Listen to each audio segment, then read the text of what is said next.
Welcome to the Mystery Channel, where the veil is thin and the echoes of ancient knowledge speak through myth, magic, and the turning of the cards. For our next episode, where we are doing the hidden history of tarot, the known history of tarot, fun facts of tarot. My name's Morgan. I'm Bjorn. Hi. Hello. And we are diving into shuffling back in time. Oh, that's swift. Yes. I like that. Yes. Definitely. Yeah. So yeah, shuffling back in time, as Morgan says, with the tarot. It's tarot cards are a real mystery, and that's maybe I think because they somehow came about in Renaissance, nowadays Italy, and medieval times, as you know, Morgan. That's my most favorite era, I think, in human history. You will find everything. The yeah, in an artistic level, cathedrals, but also what happened, and but it's a large period. So medieval times. So in other episodes, we will also talk about that and the relevance with our subjects always. But the tarot cards where we talk about somehow, as far as came from the Renaissance period in nowadays Italy. But there is discussion what a tarot deck is anyway. So actually we should have been starting there, but let's skip that. But from nowadays view, a deck of tarot cards is a deck of cards with 78 cards with a part in it with trumps, and all the rest are playing cards. So nowadays they say as a standard tarot deck 78 cards.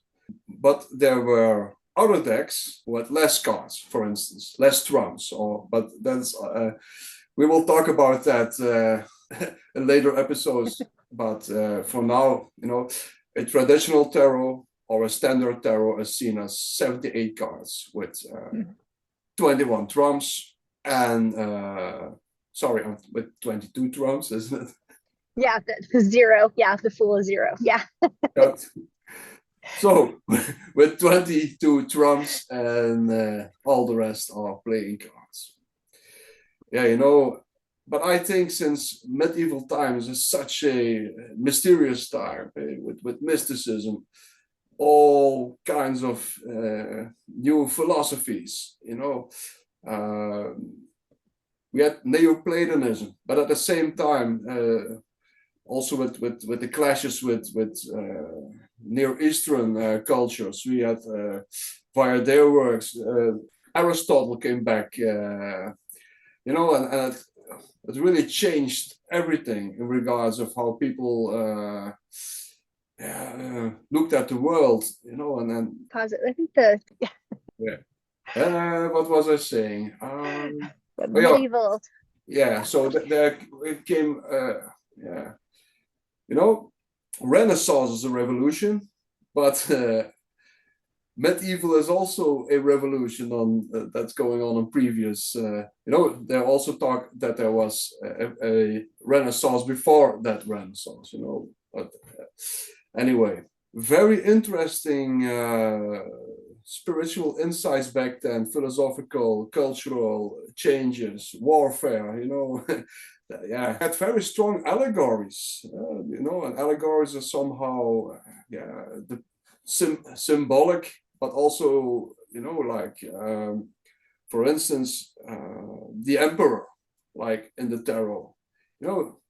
The figure of the emperor. Can you imagine what kind of figure that was back then? And there's all those figures, but also like the fool and the magician, and all that stuff.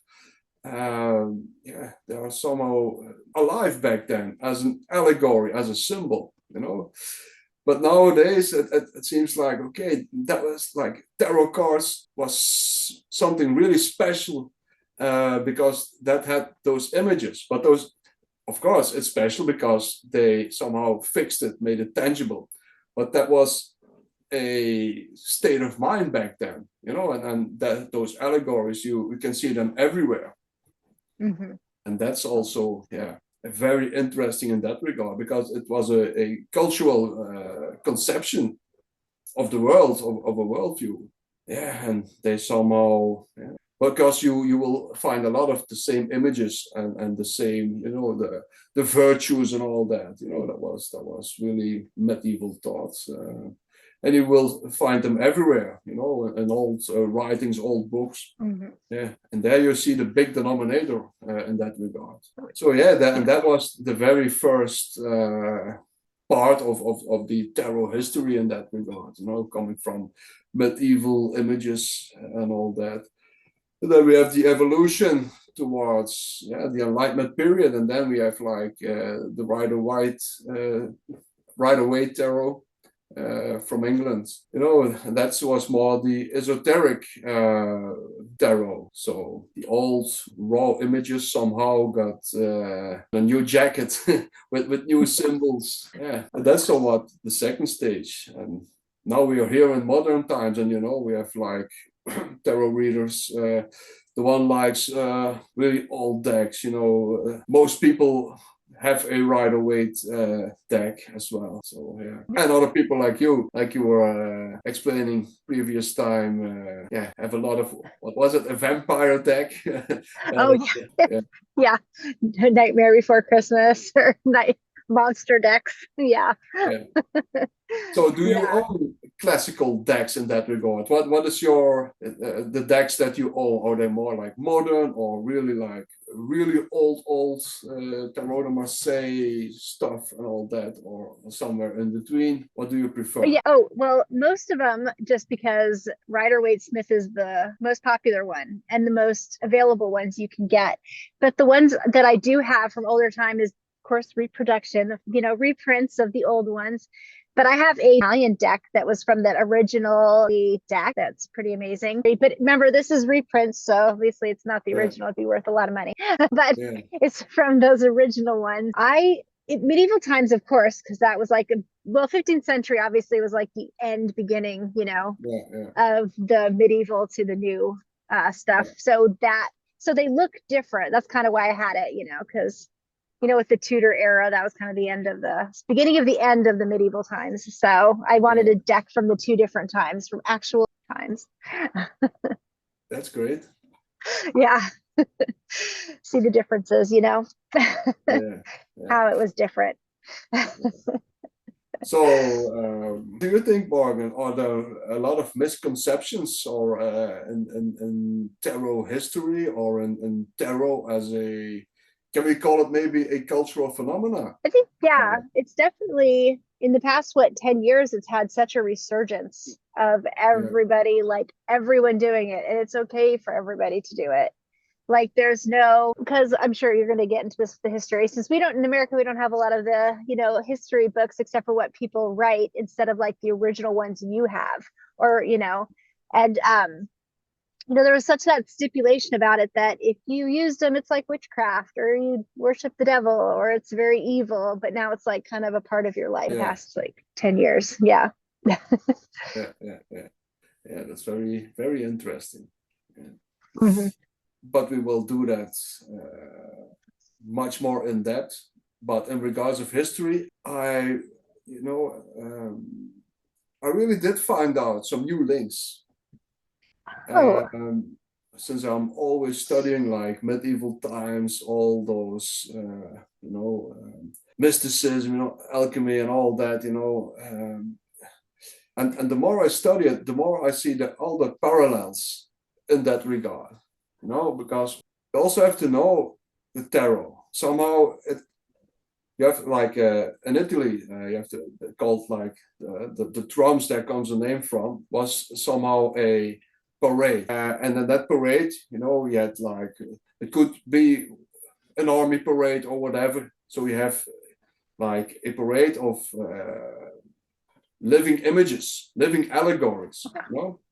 And the interesting fact in that regard is, if you look in Europe, especially like Germanic culture, you had later on, because after the Christianization, but first you had like the guildy, who were the martial bonds, you know.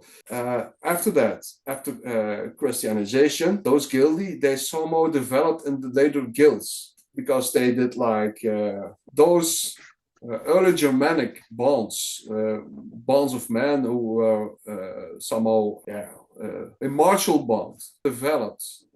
But also you have to see this in regards of the Christianization of Europe. Those bonds, they somehow got a Christian jackets on the outside, but inside of the guilds, the artisan guilds, you know, it was still a lot of heathen customs, but somehow Christianized.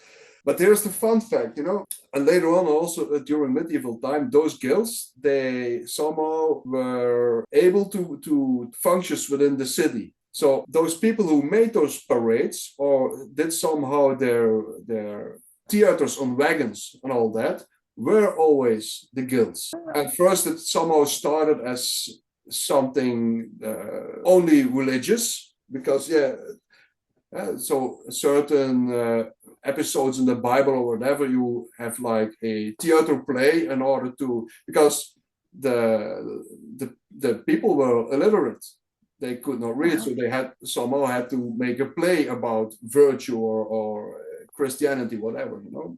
But after a while, you know, somehow what was allowed to do somehow got more loose, you know. There were also some, maybe some fun stuff in between, or something to do with virtue, but not per se to do with the church, you know, somehow local, whatever legends. But you have to be aware of the fact that the people who were allowed to play that were always people in the guilds. And then I say, you're talking about Germanic era. Yes, that's true. But don't forget the Germanic influence in northern Italy, where tarot cards, as far as we know, for the first time came to appear. You also have to understand, because all those artisan guilds, those plays, what they were allowed to play afterwards, it somehow got looser, you know. Often they would also play, because they all have a patron, most of the time, a Christian patron. Like before that, they had like, Frey or Donna or whatever, or Woden or whatever god. That was now a Christian saint often, you know, which has a lot of overlap with each other, because then all of a sudden that Christian saint has somehow the same fixtures and the same weapon or belt or whatever. So that's also very interesting, and we will talk about that syncretism. Often they also play the legend of their saint, their patron. And then there was a time, that was also a little bit looser, that they were playing maybe some local things that happened, but with somehow a sense of virtue under it. So something something mythologically. You see, so there is this religious structure, then you have like more in between, but also some crazy stuff. But, you know, you have to, before industrial revolution, there was nothing without a meaning. Everything in that regard, you know, an archaic view on the world, and especially until late Renaissance, was a metaphysical world. Everything had a soul. A weapon had a soul. Everything had a soul. Flower had a soul. Everything. So everything was somehow metaphysical. But also the structures of those old cities, those city-states and whatever, they had also all those guilds. And they were also the protectors of the city center, because they had to guard the outskirts, the walls of the city and all that. So they are really in the center. And all those guilds, you know, are initiatic. They have, of course, their artisans' secrets, and those artisan secrets or tools are often like they're ritual and symbolic within the initiation. So in a metaphysical world where those guilds were somehow a later effect of the previous mystery bonds, because they were still initiatic, and one artisan guild, was really very popular for that, and that's Freemasonry back then, operative masonry. And they were always building on the house of God, whatever that was. Therefore they are famous for that. But we will talk about that later on. You also have to remember figures like the fool. It's not just a fool. You also have to see it in regards of initiation. A fool, even with, if you look at, I've read some very interesting sources about student initiation, and especially those first universities in Europe, they also came about with the help of the guilds. Everything was you have to keep in mind that medieval initiation, initiation rites, that you had like an exoteric community, but also an esoteric. And the esoteric community in the old world was always somehow the lighting flame of the community. And that's also why they had the privilege to do all those religious plays or whatever. But you also have to understand that they also had their say what was important.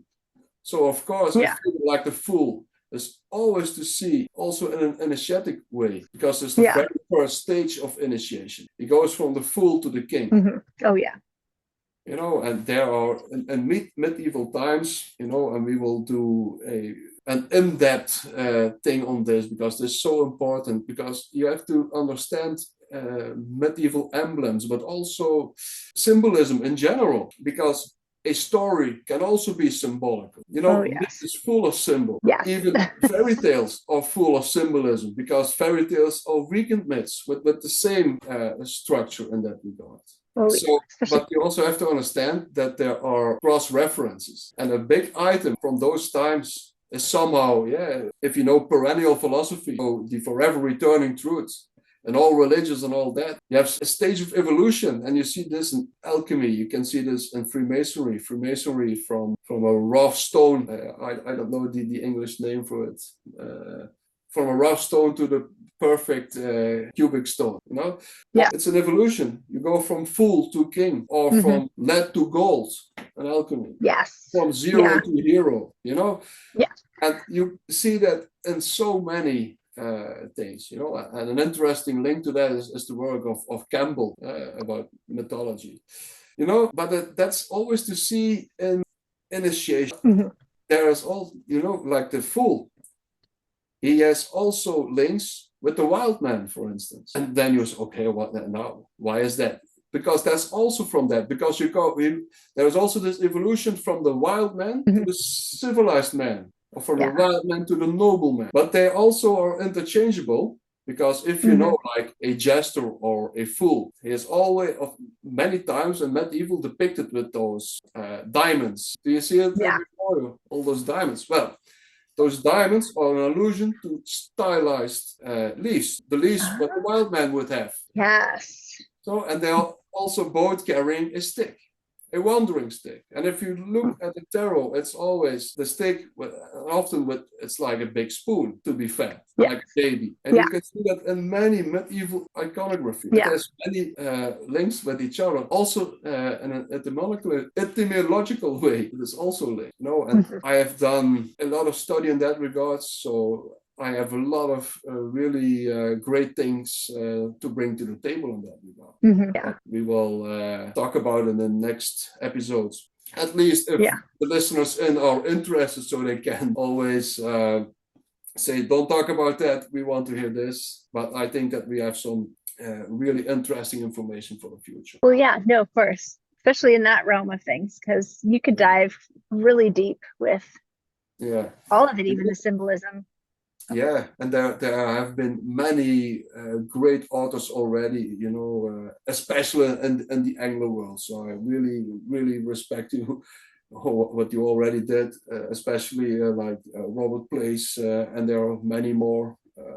Great work. But there is more, you see, and it is holistic, but holistic in that sense that it's layered, and the more layers that the more that Indo-European culture, mythological history, folklore, hedonism, then you can glue it all together. Yeah, and it's very interesting, and that's a mystery on its own, but that's also the mystery in those tarot cards.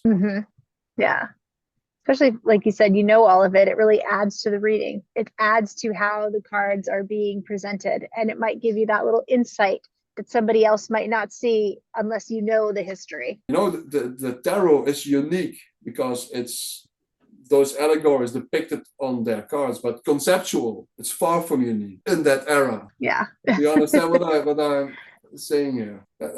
It's a way of thinking. It's like a vision, a worldview, Christianized, of course. But Europe was Christianized, but they could never get the heathen out of it because it's grassroots. Yeah. And that's also, you have to really have a good view on that in order to really get a grip on this social, cultural phenomena. Like I said, it's always fascinating though, and how it all connects too. It's a mystery. It's really a mystery. The travel. Well, in traveling too, the one person bringing it all back to the other civilizations, other people, Yeah. Yeah. On the perennial philosophy where I was talking about that, you see like recurrent themes. Yeah, that's so interesting. Each with this couleur locale or cultural flavors, but most of the time the same structure, the same kind of somehow worship, the same kind of metaphysics that they apply. That's really really great. So yeah, and I really want to find out a lot of shamanism because that's one of your expertises, and then I want to compare it with European shamanism and whatever. Yeah. Oh yes. Oh yeah, that's the thing too with the shamanism and using the cards as well, because there's the Celtic shamanism, Peruvian, Native American. Yeah. Because in the height of the Aztec civilization was the same time as people were going to Oxford. So seeing those parallels with the shamanism and then just the philosopher, Yeah. That's great. So and that's also interesting because those, tarot is not separate in that era. Tarot was about, and there were a lot of other things, and there was cross-reference and crossovers and all that. That's interesting to see that from a helicopter view and to see the structures. That will be very interesting subject, I think, to talk about in future episodes. No, absolutely. And especially since, like you said, it came around the medieval times, that was when it would have been changing anyways, because that's when Christianity started coming around, being more popular at the Roman times. So while people were still fighting for all of the right to do the divination, right to do their old, so that had a huge influence on the tarot as well. I'm sure you know more about that than I do, though. Yeah. It's also in that regard that where you have to see the big denominator, because before tarot or before they could even print something on paper in that regard, mystery bonds, they would try to become as their god. So they had to go through certain stages, play a certain myth, step into the myth in a kind of shamanistic trance in order to become one with what happens. That was already an existing concept. So it's logically that even though it's never really proved, but I really think that it is really a hero's journey, because that has never been proved. And to be honest, for a long time I really contested it, because somehow, to be honest here, it often annoyed me that people always would say, okay, that's the hero's journey, because you cannot know it. But I do think it's a hero's journey in that regard, starting with the fool, the raw material, ending in bliss. That's the structure. So I agree with that though, because you can use that even now in so many ways, like you said, with the hero's journey, going with the cards and reflecting whatever you're going with in your life now as well. Yeah, you Yeah. know. And I think, and we will talk about this, and we will do a lot of stuff about this history. And I hope I can kindle other researchers to really stick our heads together to find out next level stuff here, because I really find out, but in my studies of medieval times, you know, and also since I'm into Freemasonry, and you know, our temple, the Temple of Solomon, is somehow a fixed item in our methods, you know, and that the Temple of Solomon and King Solomon, you know, these are really mythical figures in medieval times, you know, but also keep in mind that the house of God in the tarot, the house of God, is the Temple of Solomon, you know, and in that regards, I can tell a whole other story about the chariot, for instance, but we will Okay. about that I was later. gonna say, oh, okay. I was gonna say, I'm excited to hear about the chariot then. Yeah. We'll go through the cards. Yeah. That would be fun too, to just go through each of the cards and how, like you said, you know, all these stories about each one, or different ways of seeing them, or how they're even reflected differently in the Kabbalah versus, you know, Freemasonry versus historical facts. Because I know, fun fact, that actually reading that Golden Dawn is all the aces are with the Kabbalah of the Kether, or am I pronouncing that right? Because it's the crown chakra for manifestation. We can tell so much, you know, but it's also, isn't it, Morgan, fun if people would ask us or would say what they want to hear, because you know, you and I, we have such a large field of interest, such a large field of expertise. We can also act as the DJ. You ask what you want to hear, and we play it. And if you don't ask anything, okay, we play our own songs. Exactly. Oh, so yeah. You can mingle in. Come on the dance floor. Oh, yeah. Because that's what we should, do, especially after people watching this episode going on, you know, our socials, you know, the comment sections, and letting, like, what do you want to know about each one? Because, like I said, I'd be interested to hear about how you see the different cards, or the chariot story, or like on all of that stuff. And even how it's changing, because, like, you know, the older one is called trump cards, but in the Rider Waite, it's major arcana. So even that, how that changed, how that's completely different and came to be, you know. There's just all of those little differences. Very Sorry. No, that's very interesting. Because okay. I was gonna say but most people wouldn't know the trump cards, though. That's what I was saying, you know, when you say trump cards. Because if you're only dealing with the Rider Waite, you never know. Or even how it's together too, because I like the diamonds and the leaves, because even Lenormand, now we're going kind of away from tarot, but the inserts are the leaves in German, but the diamonds in French, you know, modern.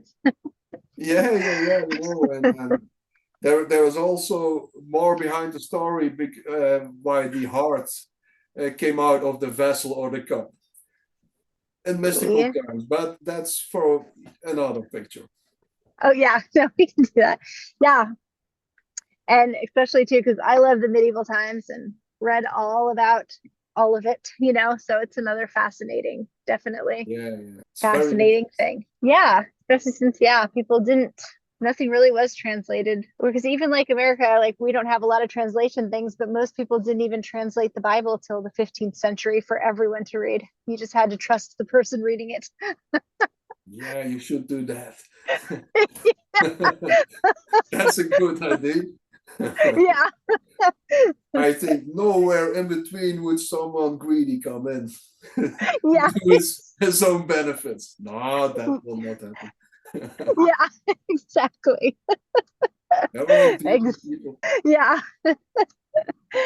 Exactly. But even for the tarot then too, It wasn't translated. You just kind of had to intuition wise. Yeah, you know, but that is the great thing and the perfect ending here. So yeah. The medieval, not everyone, of course, but you know, in medieval time, people knew what the tarot was because the tarot was somehow a worldview. But of course, probably from the perspective of the nobility, because they had the money to somehow get an artist in to somehow depict his worldview from that moment. So that's interesting. It's in that regard a word of art because it somehow came from the outside in some creator's head, and he somehow made it happen. That's also fascinating, just to even see how things, you know. Yeah. And so many years after it, we are still mumbling about it and still not understanding it in the wall. Yeah, exactly. Yeah, that's why it's fascinating to keep going on, like the histories or the, like you were saying, the stories about each card, because then you do have a deeper understanding instead of just I feel or, you know, Yeah. what it needs to be. Okay. So So let's so we have now talked in our previous episode about your tarot decks and all that. We made a bridge to today, where it comes from, to somehow position it culturally in a time frame, easily for everyone to understand, because we can really talk in depth about this. But we will do that in more specialized episodes and all that. But what regards of tarot tips, because you're still a very active and great tarot reader and diviner in general. So do you have some overall tips maybe for people who want to get to know the tarot? Oh yeah. Well, one, you know, like I said before, you don't have to be gifted a deck. You don't have to wait to be gifted a deck. You can absolutely buy your own. And my first deck that I actually liked, that I found the easiest to read and learn, was the Radiant Tarot deck. Well, why was that? It had a little bit of, you know, ancient tarot with this one, Rider Waite, so it still kind of blended both of them together, so you had a better understanding of both. But the images were just so well like the original images that you could know what it was, because some of the newer ones, like, they don't even look like anything the original deck, you know, or pips. I hate pips. I do not like a pip deck. So if you want to actually learn tarot, no pip decks until you know. Do you recommend that? Pip decks? No, not usually. And not when you're first learning, because, you know, you want that story. You want that picture to remind you of what the, you know, card is. But that's just me personally. I know people who like, you know, some of the pip decks, but I like the story. You're here to tell a story to help people along, you know? So it's more about the connection that you have in your own subjective. But, and the symbolism, though, like I said, like you were saying, when you look at the card and see the symbolism, and it shows you the symbolism of what the card means too, you know, so that you can, do that. And just, I would go by how you read the cards too, because I know there's spreads where people think they have to go with spreads, but somebody created those spreads. Somebody created that thing. So you're just going off of what somebody else decided worked. So you really like what works for you, because what works for one person might not work for another. You have to find your individual style of reading. Yeah, that's great. But I really agree with that. But yeah, you know, for the start, maybe it does come in handy to have somehow of a structure, because since it's so big, you cannot grasp it right away, if you can grasp it at all. Oh, yeah. So, yeah. Oh, no, sometimes it comes in handy to have someone showing this is how I do it, and then okay, now get the wheels from the rear wheel and now bike yourself. Oh, and that comes from the books. Yeah, those come from like the actual original books that have the core meanings, that have what each card is, the core way of doing it. And then they have suggestions on how to read it, of course, but that's not the end all be all. That once you actually know the core meanings, what each card means, the fool's journey, you know, how the fool's journey goes. And then you can start layering it with history, with, you know, fun stuff. Yeah.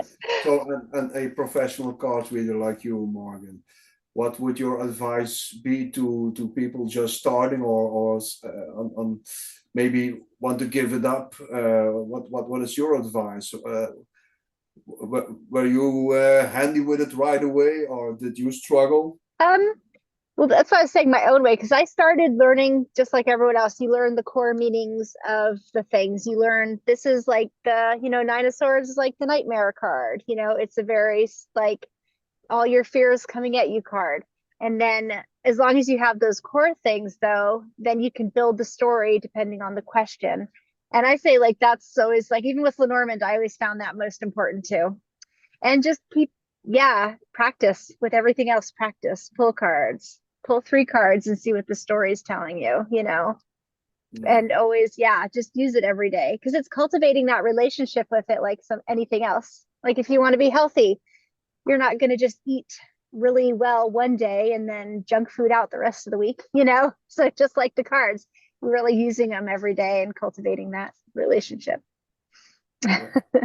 So are you in the grocery shop and you're like throwing a card on your bananas or on your apples in order to Yeah, make a choice, or what? that is the Or fun do you though. see it in normal, in ordinary life for every day? Oh, yeah, just so in ordinary life, well, like just if you're anytime like you have that question, you're like, oh, I don't want to deal with it, or I don't know, or I'll think of it later, just pull some cards, because that's a lot of times what people do too, is they're like, oh, I'll do it when I'm in a better mind frame, or I'm just too overwhelmed right now. Pull some cards to see why you're overwhelmed, you know. See the energy of that. That kind of stuff. And now I'm curious, are you always listening to your cards, to the advice for yourself, or just like ignoring it as if they don't say what you want? No. No, when I first started, it was like, oh, that can't be right. I'm just going to put them aside. But they usually are. So it's just, you know, having to, again, facing things you might not want to face, or just dealing with it right then and there. So, Yeah. So you yeah. use it each outside of your profession for yourself. You use it each and every day. You use tarot cards. Oh, well, for me personally, I use either, since I'm mostly an Akashic Records reader, so I like to go in the Akashic Records, but I also like the Lenormand lately. So I would pull like if I want to combine it, sometimes I pull a tarot card and then like 3 Lenormand cards to clarify, you know. It's fun Yeah. to combine them once you know both systems.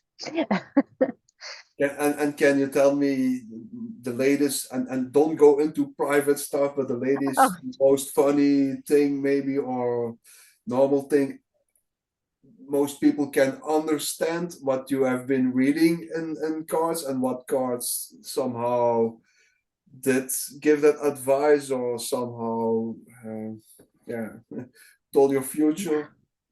oh yeah. And I'm trying to think for me, because I have read cards lately. Oh, well, I actually did this reading the other day, which was really interesting, because even though you shuffle it, it came out one right after another for the major arcana. The what was it? Oh, the death, temperance, and um the devil card, and just in a row, because obviously they're missing a step somewhere from the death card, letting go self-limiting beliefs, you know. Mm-hmm. She's because like with that one, for that person specifically, they keep letting things go, finding their new balance, but then they come against the devil card and they're like, well, I haven't really let it go. So you're really not going to move forward if you really haven't let it go. You still have those chains that bind, you know. So I think that's fun, like when it comes out that precise, that you're kind of doing the steps without doing the steps, you know.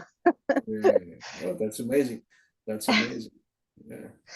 Yeah. You see, but that's also why it's important how you can make it, yeah, usable, and that you have a friend always with you. You see, and that's, I know that I am, and I think I might be so impolite to say the same about you. We are somehow like nerds who want to really know the ins and outs, but in the end, you can study and know so much until you have such a big head.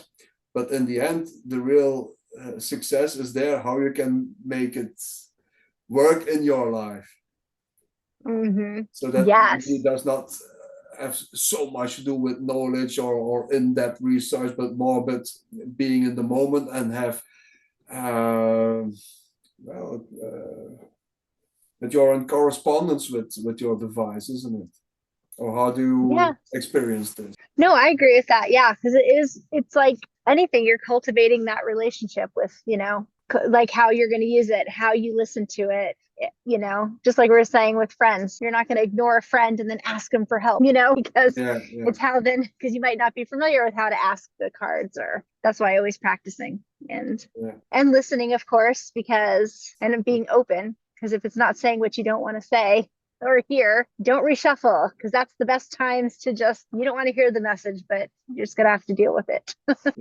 So and do you have maybe some tips or encouragement for people who just start out with reading tarot, the younger generation? Because nowadays, it's the TikTok generation. With all respect, it seems like focus is somehow like 10 seconds maximum, and this is a study, isn't it? Yes, actually, yeah, it is, especially like we we're talking about the history of it, how it came to be, how it's different in each century even, and it really did kind of get a resurgence within the last 10 years. But I'd say just keep going at it, and even don't, like, a lot of people treat it like it has to be like this sacred thing or mysticism, but it's really that tool that's going to help you answer questions, help you move along, help clarify a situation, help bring things to light you might not even know were hidden, depending how you read that. So it's good for self-care and everything, a question that comes up in my mind now, which I think might be interesting for people just starting out. But that's projection, since it's putting myself back in the days. But according to you, because that was what I was trying to find out. It's a study. You really have to engage with it, learn some meanings or whatever, or a structure, or reading books. But how? Let's imagine that I come back from the store and I bought my very first tarot deck. How can I benefit from it today? How can I experience something from it today, tomorrow, and thereafter, in short period of time? Well, if it's your very first one, then I would definitely suggest learning the meanings, like the meanings of each one, how because each one tells a story too. Each one, like you said, hero's journey, fool's journey, even the swords, because you always start with, and that's why it'd be interesting to go on that with how it is, because all the aces are the start of something, the manifestation of something, what you want to build. And then the second one is this choice, there's that choice, that balance. So I think like getting to know all of that too, but really the sky's the limit on how you use it, for answering questions. I want it right away. Yeah. Oh yeah. That. And right away amusement. Yes. How do I do that? As they start pulling cards and just seeing what you see in the card too, that's always fun, see what it triggers. Yeah, absolutely. Definitely, like, pull 3 out and just tell a story, Yeah. That could be fun. Yeah, that's great. Yeah. I like efficiency. Yeah. You could look at it. And maybe a strange idea, but imagine I have to do something very important tomorrow. I've bought my deck today and I need some good luck. If I maybe light a candle and I want to take out 3 best cards who have to give me luck. Is that possible? Or I've heard, I've seen the people do that, where you want to, especially with like how you feel now, you pick a card on how you feel now and how do you want to feel. So like, if I feel like the death card now because I'm just like not, you know, because literal not good. And I want to feel like, I don't know, the Queen of Swords, very assertive, very, you know, um, and then pull some cards to see how you can get from that card to that card, you know, what, like maybe pull 3 cards to see how you can do that. Or like you said, that people do spell work with it all the time. You pull the cards and do that candle spell work around it, you I know, like the that. cards you want, where you intentionally pull the cards you want to feel and do that spell for that. Or abundance, again, some pentacle cards, you know. Yeah, you know, I like that, you know, and then are you doing again a metaphysical thing because you Yeah. somehow make it tangible. You make it Yes. ritualistic here. Yes. Oh yeah. Because there's a ritual. There's someone, and now I'm thinking abstract, but shamanism, a shaman in the core is someone who guides you through a ceremony. And a ceremony Mm-hmm. is always with symbols. There's a guiding myth often, Yes. and the ritual on its own, so that you, in a metaphysical way, step in time once and forever. Yeah. And that's really great to also do that with those tarot cards, candles. And then I understand how you evolve different divinatory devices, cards, knowledge. I do that with astrology too. Like I'll make a mandala out of an astrology board, and then I'll add the cards where either intentionally or not intentionally, intuitively to see what's going on, but I might put it intentionally. Like I want to have good communication today. Queen of Swords in my house 3, you know, and make it like a mandala, you know, because keeping that energy moving so I'm not stagnant. You know that mandala also has deep Indo-European mythological references, since it's also it alludes to how we are binded by people, by those, you could see it as cords of the web, woven from the Norns and all that. And it's also interwoven with your bread and all that. So it alludes to that. A mandala is somehow, in that regard, a weird web in the world. Oh, that's interesting. Yeah, I like mandalas because that's the same with shamanism. You breathe life, like you said, the breath you breathe life into your mandala. Yeah, but inspiration, what do you, etymological, inspirare, I inspire you, I give you life breath. That's also why we should never blow out a candle. And that's also forbidden in Freemasonry, because it's an unethical use of the element of air. Air should give life, not blow it out. And we want to bring light, not so always use, how do you call it, like a candle snuffer, right? Snuffer. Yeah. Candle snuffer. Okay, I'm learning candle snuffer. Yeah, there's a call here. I know I have a little what do I use? I can't remember what I use now. Oh, it's like a little hat, but it's like those like top hat, just, you know, spit it out that way. But when I was younger, my grandma always said, if we blew out a candle, she said, you never should do that. But each time you do that, a shipper will die. Oh no. I like those old Yes. Me too. They're fun. And because again, with old sayings, they always come from somewhere, even if we've forgotten the origin or we will often talk about about where words come from. Yes. Yeah. Oh yes. Yes, words, phrases, definitely. Yes. It's fascinating. Always fascinating. We live in a fascinating, mysterious world, Morgan. So I'm happy that we can point that out to our listeners and viewers. The more wonder you have in your life, I think the richer your life is, isn't it? Oh, yes, definitely. Yes. And that's why the cards are fun, because you can literally do anything with them, you know? Yeah, because we all are on somehow on a hero's journey, and the journey is often rough. Oh, yes. Oh, yeah.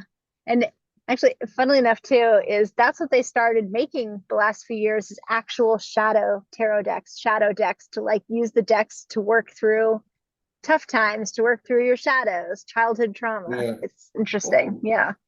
that's rather therapeutic in that regard. Yeah, okay, that's brilliant. You know, there Yeah. is a lot to say about the power of imagination. You know, that's something that we do organically. Somehow, you know, if you look back at history, wherever on the world, on the globe, you know, people somehow organically try to figure out what the fuck we are doing here. Yes, yes. And then we need somehow myth and we need symbols and rituals in order to somehow try to grasp and give life meaning somehow, you know. That's something that happens organically. That on its own is a mystery, you know. And then you know, often people will say, "Oh, but that's not true," and that you know, but it does not have to be true to be right here. In order of imagination, because what you believe is what has impact in your life, either for good or for ill. Yeah. But No, it's interesting to see how this is happens organic. And I really am fascinated by it. And neither am I a religious zealot or whatever. I'm always searching for mystery and all that, you know. I like to experience it, you know. But what you believe does have impact. But I can really assure you that if you choose for mystery and if you step into certain rituals and in accordance with the universe, you don't have to be a zealot or whatever, but just do it in a playful manner and it really will change you. That's what I first-handedly experienced within Freemasonry. The power of the ritual, the power of the myth. Oh, yeah. And just by sitting there, I often sat there and I thought, what am I doing here actually? Yeah. But, you know, and after all those years, it really changed you. So people are ritualistic beings using symbols and myths in order to, you know, that's something that what erupts, organically. So would it be stupid to not use that maybe? Because it seems to grow organically.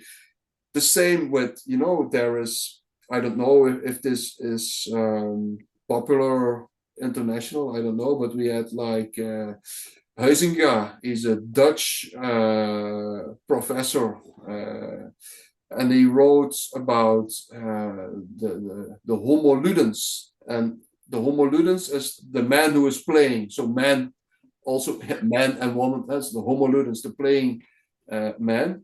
And that's also sociologically, but also psychologically, and in every regard, people over cultures, where else on the globe, the same as with myth and rituals, they come up with plays, make a play. And that's also something that goes organically. So we have to be always playing, always dancing, because that's what organically happens, and always step into mystic symbolism, mystery, you know. And even though you say, okay, I'm kind of agnostic, which I'm maybe also am agnostic. I don't know for sure if but I just go like a playing human into it, and I have to benefit from it. Because over the future, and you can also see that in Greek philosophy, there were also atheists, and they will think, okay, I don't believe that the gods resides on the mountain. So very famous philosophers said that. People will know who, but all those name calling in years is not interesting. But they somehow said, okay, but it's like the rules of the state. You don't have to say it's true, but you cannot go against it. But even if you do the celestial feast and you use those symbols, the power of those gods in your language, and because can you imagine each day of the week is called a Roman or a German god. Yes. Oh, yes. And we still are inside that theater. Yeah. And also the monks, you know, they are they come from Rome with that old vision on the world. December is the last of 12 months, but December is 10. But the Roman year started in March. Yeah, that's interesting. And before that was the zone from Janus, the two-headed god of the fire. Yeah. Yes. That's January. Fascinating one. Yeah. So you see, and in that regard, they somehow were in it, and they did also benefit from it. Yeah. And then you could say, okay, I don't believe it, but you're just in it. Yeah. That's also something Matrix-like.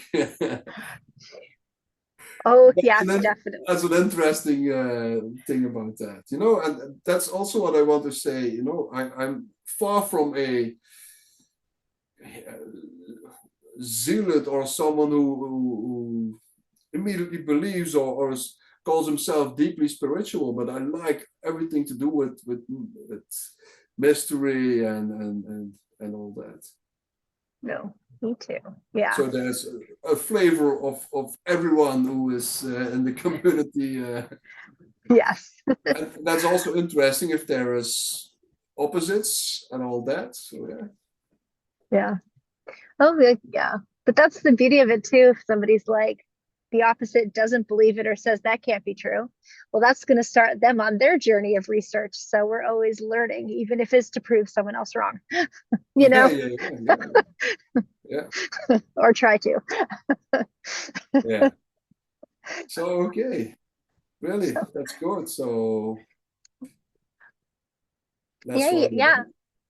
Oh yeah. So okay. I think that we have our tarot. Did you see the shift that we made? It's really interesting. Oh yeah. Well, because that's how in-depth tarot is. I mean, we probably could have gone on for another 2 hours about all of the everything with that, and even just the modern decks too, or even the shamanism in tarot. But we did not dive really deeply into history. But why would I mumble again what everyone already has said? And it's just like. And I don't want to sit here lecturing, and rather like to talk with you, have some fun, and from there on, I will lecture in workshops and whatever, Oh, of course. Well, and also topics people want to hear, like for anyone, everyone listening, put in the comments like what you enjoyed, or if there is a certain like small subject, outside of that to talk about, or even what their favorite deck is or what their method of using it is, because some people still see, I can't even talk, still use the older decks. Ramp it down, Morgan. Yeah. Gear back. Yeah. Oh. I'm getting it. We don't have to dash. Yay. Thanks everyone for joining us, and subscribe, follow us, and we will see you next time. Hey, bye everyone. Be a part of this amazing company. Just step on board and we go on our journey. See you. Yeah. And hear you. Right. Bye. Bye.